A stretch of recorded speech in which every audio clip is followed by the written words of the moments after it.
নমস্কাৰ বন্ধু বান্ধৱীসকল, স্বাগতম জনাইছোঁ পুনৰ অন্য এটা ভিডিঅ'ৰ মাধ্যমেৰে মোৰ চেনেললৈ।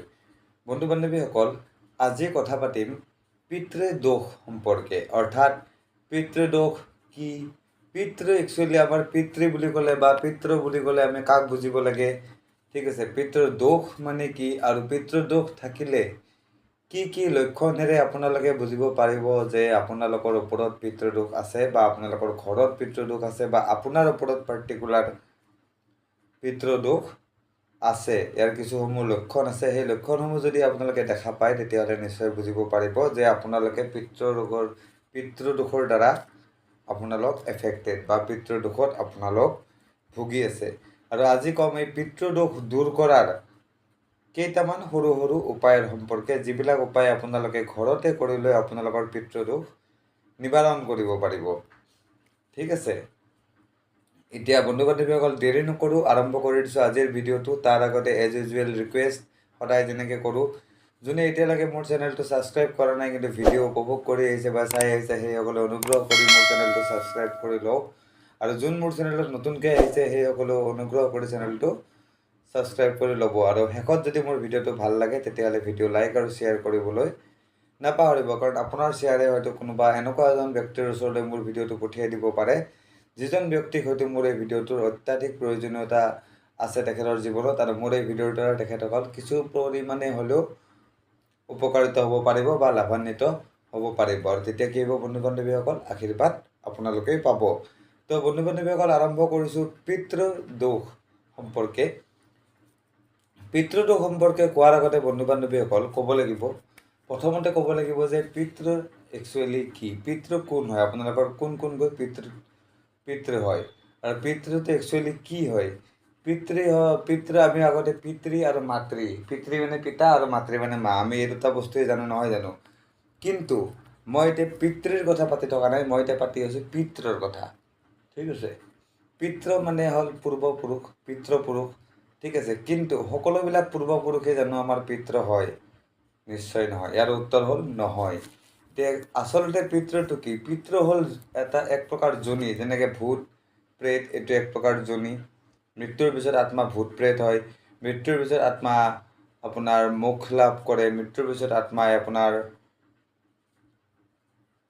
প্ৰেতজনী পায়, ভূতজনী পায়, ঠিক আছে, বা অন্য কোনো আত্মাৰ জনীত প্ৰৱেশ কৰে, ব্ৰহ্মৰাক্ষস হয়, বা ঠিক আছে, বা ব্ৰহ্মদৈত্য হয়। এইবিলাক হ'ল একোটা যোনি যিবিলাক আমাৰ আত্মাই মৃত্যুৰ পিছত প্ৰাপ্ত কৰে। বা কোনোবা আত্মাৰ কি হয়, মৃত্যুৰ পিছত এনেকুৱা যোনি প্ৰাপ্ত কৰি পৃথিৱীত ফচি নাথাকি চিধি মৃত্যুধামলৈ গতি কৰে, মানে আপোনাৰ যিটো স্বৰ্গ হয় বা নৰক হয় তালৈ গতি কৰে। আৰু কিছুমান আত্মা কি হয়, পৃথিৱীতে ফচি থাকিবলগীয়া হয়, বা পৃথিৱীৰ বায়ুমণ্ডলত, আভামণ্ডলতে ঘূৰি ফুৰিবলগীয়া হয়। কাৰণ হ'ল তেখেতসকলৰ যি মৃত্যুৰ সময় বা তেখেতসকলৰ যি ধৰি বান্ধি দিয়া যিটো মৃত্যুৰ সময়, যিটো ধৰি দিয়াৰ মৃত্যুৰ সময় বা যিটো নিৰ্ধাৰিত মৃত্যুৰ সময়, সেই নিৰ্ধাৰিত মৃত্যুৰ সময়ৰ আগত যিসকল ব্যক্তিৰ মৃত্যু হয়, সেইসকল ব্যক্তিৰ আত্মা কি হয়, পৃথিৱীতে ফচি থাকিবলগীয়া হয়। আৰু যিসকল ব্যক্তিৰ মনত অত্যাধিক মায়া মোহৰ মাজেৰে যিসকল ব্যক্তি আবৃত্ত হৈ থাকে, আৰু সেই সময়ত যদি ব্যক্তিসকলৰ মৃত্যু হয়, তেতিয়াহ'লে তেনেকুৱা ব্যক্তিৰ আত্মাও কি হয়, এই মায়া মোহৰ বন্ধনৰ পৰা মুক্তি লাভ কৰিব নোৱাৰি পৃথিৱীতে ভ্ৰমি ফুৰিবলগীয়া হয়। আৰু এইসকল আত্মাই গৈ পেলাই শেষত আমাৰ পিতৃজনীত প্ৰৱেশ কৰে, আৰু আমাৰ পিতৃ হিচাপে আমাৰ ভাল বেয়াৰ ওপৰত হস্তক্ষেপ কৰিবলৈ ধৰে। অৰ্থাৎ যদি পিতৃ সুখে থাকে, পিতৃ যদি আপোনাৰ ওপৰত সন্তুষ্ট হৈ থাকে, তেতিয়াহ'লে আপোনাৰ দিন ভালেই ভাল হৈ থাকিব, চবফালে আপোনাৰ ভাল, কোনোফালে আপুনি বেয়া দেখা নাপায়। আৰু যদি আপোনাৰ পিতৃ কিবা কাৰণত অসন্তুষ্ট হৈ আছে বা অসন্তুষ্ট হৈ থাকে, তেতিয়াহ'লে কি হ'ব, সকলোফালে আপোনাৰ কি হ'ব, অপায় অমংগলে নধৰা হ'ব, আপোনাৰ দুৰৱস্থা আৰম্ভ হৈ যাব, আপুনি কোনোফালে শান্তি নাপাব, আপোনাৰ ব্যৱসায়ত আপোনাৰ লছ হ'ব, আৰু অসংখ্য চিম্বল আছে যিবিলাক পিতৃদোষত মানুহে ভোগ কৰিবলগীয়া হয়। এতিয়া এই পৃথিৱীত ঘূৰি ফুৰা, ভ্ৰমি ফুৰা অসন্তুষ্ট আত্মাবিলাক সকলোবিলাকে কি আমাৰ পিতৃ নেকি? নহয়। আমাৰ পিতৃ অকল সেইসমূহ আত্মা যিসমূহ আত্মাৰ আমাৰ লগত কি আছে, ৰিলেশ্যন আছে। কিহৰ ৰিলেশ্যন? Blood relation. আমাৰ ব্লাড ৰিলেশ্যনত থকা যিসকল ব্যক্তিৰ নিৰ্ধাৰিত সময়ৰ পূৰ্বে মৃত্যু হয়, বা যিসকল ব্যক্তিৰ মায়া মোহত আবৃত্ত হয়, মায়া মোহৰ ধাৰণাত আবৃত্ত হয়, বা কিবা যদি মনত আশা আকাংক্ষা লৈ যদি মৃত্যু হয়, তেতিয়াহ'লে সেইসকল ব্যক্তিৰ আত্মা কি হয়, আমাৰ যিবিলাক পৰিয়ালৰ ব্যক্তি, আমাৰ বংশৰ ব্যক্তি, সেইসকলৰ আত্মাবিলাক কি হয়, পৃথিৱীতে ভ্ৰমি ফুৰিবলগীয়া যদি হয়, মুক্তি যদি লাভ নকৰে, যদি পৃথিৱীতে ভ্ৰমি ফুৰে, তেতিয়াহ'লে সেইসকল কি হয়, আমাৰ পিতৃত পৰে। আৰু বন্ধু বান্ধৱীসকল, এইসকলটো পিতৃত পৰে আৰু যিসকল আমাৰ পৰিবাৰ পৰিজনৰ সদগতিত মৃত্যু হয়, অৰ্থাৎ নিজৰ সময়তে মৃত্যু হয়, আৰু সেইসকল গৈ পেলাই সৰগত পায় বা সৰগত থাকে বা নৰকত থাকে বা পৃথিৱীৰ য'তেই নাথাকক কিয়, কি হয়, পিতৃপক্ষ আমাৰ বছৰৰ এটা মাহত পৰে, ঠিক আছে, আহিন মাহত। আৰু সেই আহিন মাহত আমাৰ পিতৃসকলে আমাক চোৱাৰ, আমাৰ দ্বাৰা দিয়া বস্তু গ্ৰহণ কৰাৰ, আমাৰ দ্বাৰা দিয়া আতিথ্য এক প্ৰকাৰ বুলি ক'বলৈ গ'লে গ্ৰহণ কৰাৰ এক অধিকাৰ ভগৱানৰ পৰা প্ৰাপ্ত কৰিছে। শ্ৰী বিষ্ণুৰ পৰা তেখেতসকলে এই আশীৰ্বাদ প্ৰাপ্ত কৰিছে যে আহিন মাহৰ পিতৃপক্ষত, ঠিক আছে, এই পিতৃসকলে আমাৰ দ্বাৰা দিয়া যিবিলাক বস্তু, আমি পিতৃসকলক যিবিলাক বস্তু পিণ্ড হিচাপে দান কৰোঁ, সেই পিণ্ডবিলাক তেখেতসকলে গ্ৰহণ কৰিব পাৰে। আৰু সেইকাৰণে কি হয়, পিতৃপক্ষত সদায় পিতৃসকলৰ কাৰণে শ্ৰাদ্ধ, পিতৃসকলৰ কাৰণে কিবা ভাগৱত পাঠ, গীতা পাঠ ইত্যাদি অনুষ্ঠান ৰাখিবলৈ কোৱা হয়। আৰু পিতৃপক্ষত পিতৃৰ কাৰণে, বিশেষকৈ পিতৃৰ কাৰণে পিণ্ড আদি দান দিয়াৰ ব্যৱস্থা কৰা কথা আমাৰ শাস্ত্ৰত উল্লেখ আছে। এনে কৰিলে কি হয়, পিতৃ কেতিয়াও আমাৰ ওপৰত অসন্তুষ্ট নহয় আৰু পিতৃ সদায় সন্তুষ্ট হৈ থাকে। এতিয়া ক'ম, যদি কিবা কাৰণত আমাৰ পিতৃ যদি আমাৰ ওপৰত অসন্তুষ্ট হৈ থাকে, তেতিয়াহ'লে কি কি লক্ষণৰ জৰিয়তে আমি বুজিব পাৰোঁ। যদি কিবা কাৰণত আমাৰ পিতৃ আমাৰ ওপৰত অসন্তুষ্ট হৈ থাকে, তেতিয়াহ'লে তাৰ প্ৰথমটো লক্ষণ হ'ব, বন্ধু বান্ধৱীসকল, আপোনালোকৰ ঘৰত যদি সতি সন্ততি বা ল'ৰা ছোৱালী বুলি ক'বলৈ গ'লে এক প্ৰকাৰ, যদি বাচ্চা হোৱা নাই বা ল'ৰা ছোৱালী যদি হোৱা নাই আৰু বহু বছৰ হৈ গ'ল আপোনালোকৰ বিয়াৰ, তথাপিও আপোনালোকে সন্তানৰ মুখ দেখা নাই, তেতিয়াহ'লে আপোনালোকে নিশ্চয়কৈ বুজিব লাগিব যে আপোনাৰ ওপৰত, ঠিক আছে, পিতৃদোষ আছে। এই পিতৃদোষত ভুগি থকাৰ কাৰণে আপুনি সতি সন্ততিৰ মুখ দেখাৰ পৰা এতিয়ালৈকে বঞ্চিত হৈ থাকিবলগীয়া হৈছে, বা আপোনাৰ সতি সন্ততি এতিয়ালৈকে পৃথিৱীলৈ আহিব পৰা নাই।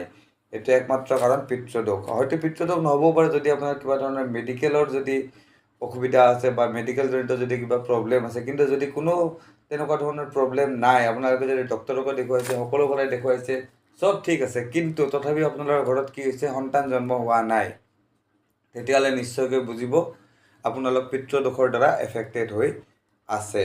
আৰু দ্বিতীয়তে বন্ধু বান্ধৱীসকল, দ্বিতীয় লক্ষণটো আপোনালোকে লক্ষ্য কৰিব, আপোনালোকৰ ঘৰত আপোনালোকৰ ঘৰৰ যিবিলাক পৰিয়ালৰ সদস্য আছে, পৰিয়ালৰ সদস্যসকলৰ মাজত কি হ'ব, মনোমালিন্য হ'ব, তেখেতসকলৰ মাজত মিল নাথাকিব, বা মিল থাকিলেও সৰু সৰু কথাতে তেখেতসকলৰ মনত বিভ্ৰান্তিৰ সৃষ্টি হ'ব, ইটো ইজনৰ প্ৰতি সিজনৰ, সিজনৰ প্ৰতি ইজনৰ, আৰু তেনেকৈ কি হ'ব, এক কাজিয়াৰ সূত্ৰপাত হ'ব সৰু সৰু কথাতে, যিবিলাক কথা একচুৱেলি কাজিয়া কৰিবলগীয়া কথাই নহয়, কিন্তু আপোনালোকে দেখিবলৈ পাব তেনেকুৱা কথাতে কি হৈছে, কাজিয়াৰ সূত্ৰপাত হৈছে। কিন্তু সেই কাজিয়াখন আপুনি দেখিছে বা অন্য কোনোবাই দেখিছে, তেখেতসকলে ভাবিছে বা আপুনি ভাবিছে এইটোতো কাজিয়া লাগিবলগীয়া কথাই নহয়, বা পিছত যদি তেনেকুৱা কোনোবাই আপোনাৰ আৰু কাৰোবাৰ মাজত ধৰক কাজিয়া হ'ল, আপোনাৰ পৰিয়ালৰ মেম্বাৰৰ মাজত, তাৰ পিছত কাজিয়াখন হৈ যোৱাৰ পিছত কিছু সময় পিছত কিন্তু আপোনালোকে নিজে অনুভৱ কৰিব যে আমি ভুল কৰিছিলোঁ, বা আমি সৰু কথাতে কাজিয়া কৰিব নালাগিছিল।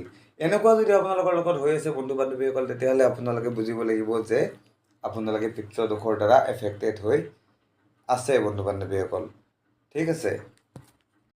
আৰু বন্ধু বান্ধৱীসকল, 3 নম্বৰ কাৰণটো হ'ল, আপোনালোকৰ ঘৰৰ সন্মুখ ভাগত যদি দিনৰ কোনোবাটো সময়ত কাউৰী আহি কৈ চিঞৰে, আৰু সেইটো একদিনৰ কাৰবাৰ নহয়, সদায় আহি যদি চিঞৰে, এটা কাউৰীয়ে হওক বা একজাক কাউৰীয়ে হওক, যিমানে কাউৰী নহওক, যদি আপোনাৰ ডেইলি এটা সময়তে আহি পেলাই সেই এটা সময়তে এই কামটো কৰে, তেতিয়াহ'লে আপোনালোকে বুজিব লাগিব যে আপোনালোক পিতৃদোষৰ দ্বাৰা এফেক্টেড হৈ আছে, বা আপোনালোকৰ পিতৃ আপোনালোকৰ ওপৰত কিবা কাৰণত অসন্তুষ্ট হৈ আছে, যাৰ কাৰণে এনেকুৱা ধৰণৰ সাংকেতিক চিহ্ন আপোনালোকক দেখুৱাই আছে আপোনালোকৰ পিতৃৰ দ্বাৰা, ঠিক আছে। এইসমূহ লক্ষণ যদি আপোনালোকে দেখিবলৈ পায় আপোনালোকৰ ঘৰত, তেতিয়াহ'লে আপোনালোকে বুজিব লাগিব যে আপোনালোক পিতৃদোষৰ দ্বাৰা এফেক্টেড।